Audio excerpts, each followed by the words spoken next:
बाकी कुठलीही खतं असतील ती घेतल्याशिवाय युरिया मिळणार नाही, सुपर फॉस्फेट मिळणार नाही, डीएपी पोटॅश मिळणार नाही. एमआरपी पेक्षा 50 रुपये जास्त पैसे घेऊन युरियाची विक्री व्हायला लागलेली आहे हेही दिसून आलेलं आहे.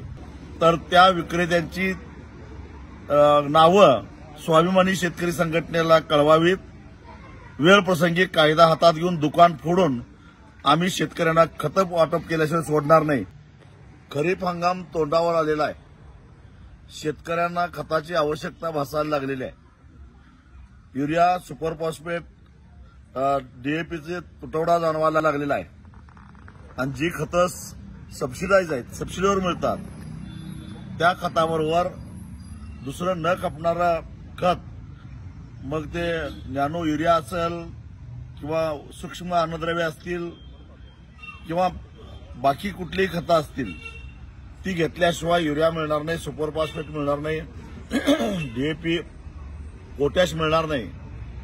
अशा प्रकारची सक्ती हे जे खत कंपन्यांचे स्टॉकिस्ट आहेत ते करायला लागलेले आहेत.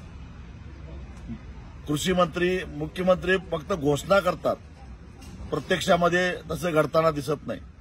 त्याचबरोबर अनेक ठिकाणी एमआरपी पेक्षा 50 रुपये जास्त पैसे घेऊन युरियाची विक्री व्हायला लागलेली आहे हेही दिसून आलेलं आहे. माझी सर्व शेतकऱ्यांना कळकळीची विनंती आहे, एमआरपी पेक्षा 1 रुपया सुद्धा कुठल्याही विक्रेत्याला देऊ नका.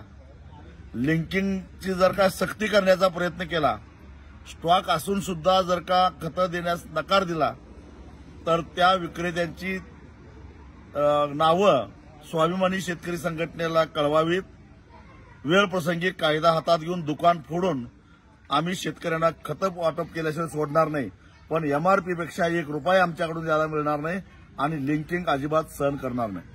अशाच नवनवीन अपडेट्ससाठी डिजिटल कोल्हापूर चॅनेलला सबस्क्राईब करायला विसरू नका. आमच्या फेसबुक, इन्स्टालाही नक्की फॉलो करा.